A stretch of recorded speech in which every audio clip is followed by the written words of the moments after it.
Hello, I am your platform partner, your hustling homie, one and only Jackson, all about making things happen.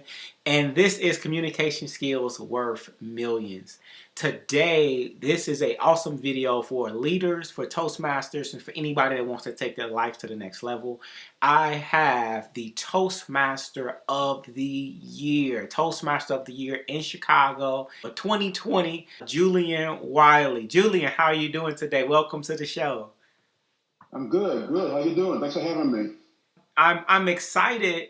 These are interesting times where everything is changing, with everything going on with COVID-19. Toastmasters is the largest leadership organization that trains us to be better leaders. Did you find anything that surprised you along the way that was different from like your first 10 years of being a Toastmaster that was a little different this year?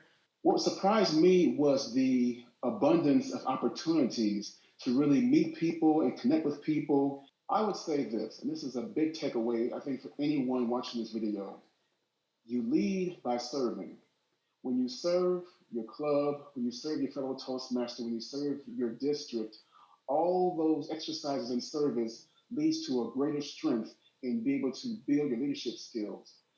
And we are in desperate need of effective, efficient, great leaders who can really take charge and make things happen in our society, in our neighborhoods, and even in the world. But I think that if you realize that it all boils down to being of service first, and everything else kind of falls into place. You know, you learn how to really work with people and be a better leader. And all those things can help anyone. I don't care what walk of life you're from. Having that skill set of leadership really does manifest in many areas of your life.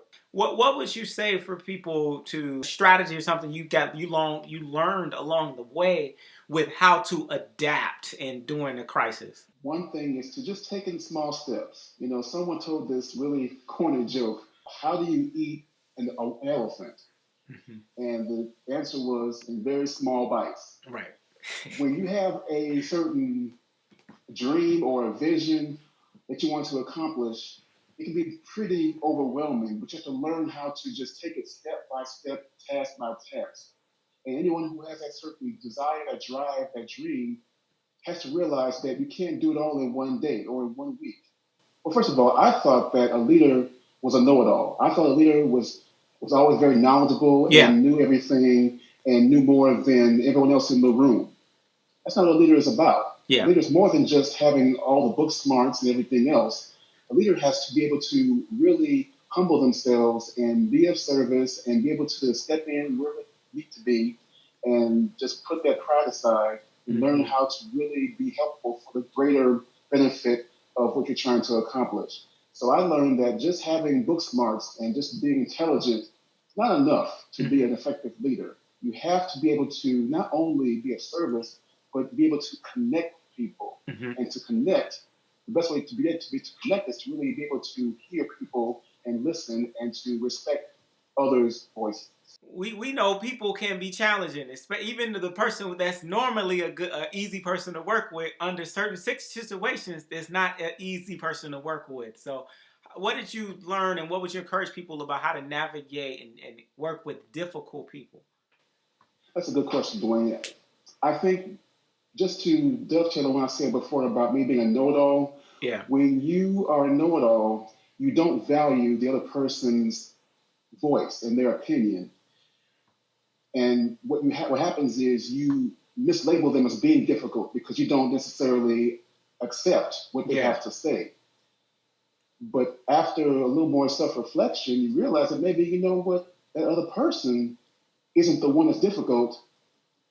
I'm the one that's being difficult because I'm not allowing another person to at least express themselves on a different level than I'm accustomed to doing.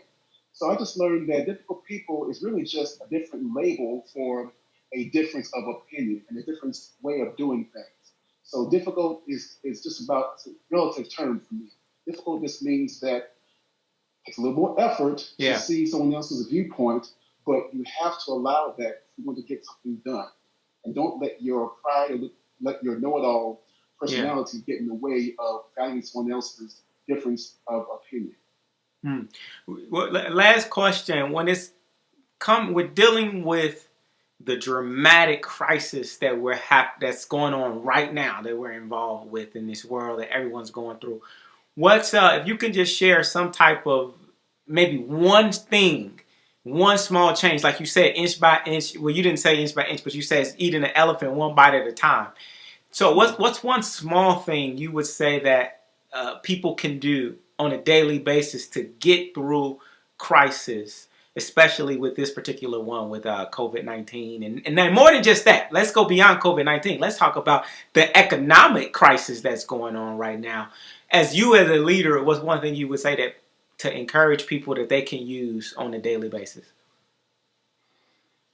When it comes to this certain pandemic and what we're going through right now, it can seem very challenging, it can seem very scary, very, very frightening, but this is an opportunity.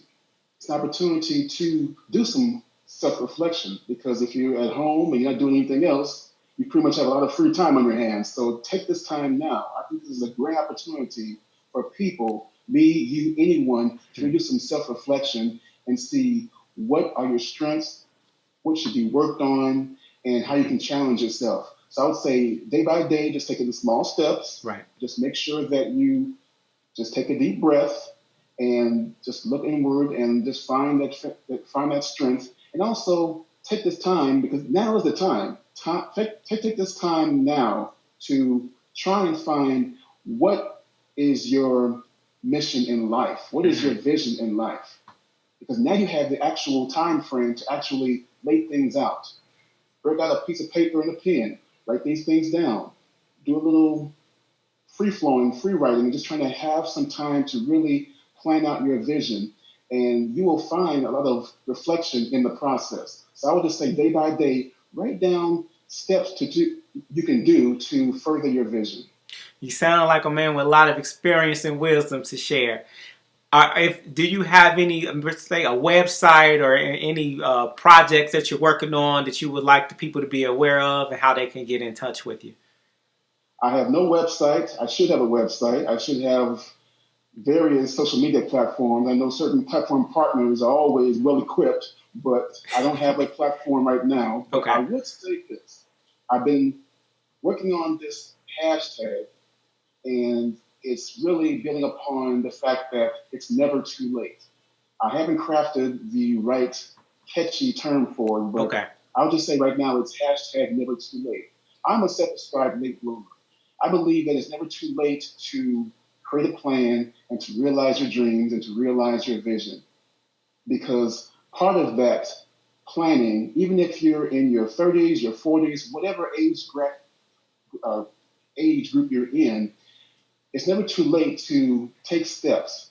Because guess what? When you do that, the journey in itself is a reward.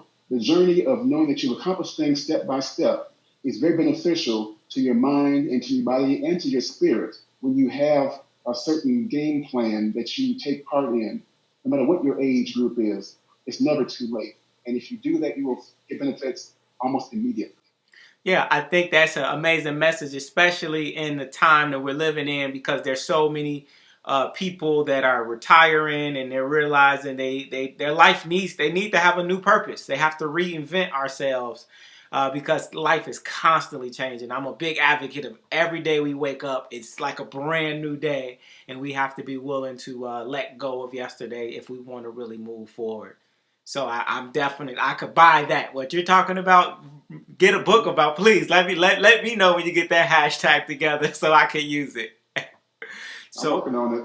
So I want to thank you again for just participating and sharing on the show, your words of wisdom, and just for being a great example. And I want to encourage everyone who's watching this, if you have not joined Toastmasters and you've been thinking about it, and maybe, this is not an accident, look again because this is an opportunity. Even while people are staying at home, you can still let your message impact, meaning you never know who it's going to impact. So with that being said, make sure that you subscribe to this page as well as to the like. Also, if you agree with what Julian is saying or you disagree, let us know. Put it in the comment section. Let us know one thing that you really enjoyed about that he said that really stood out to you, and that way we can build and continue to just help you out on this channel. Remember, this video is sponsored by the book series Shut Up and Hustle. I am your platform partner, your hustler homie, one and only Jackson, all about making things happen, addicted to action, and we will see you on the next video. Peace.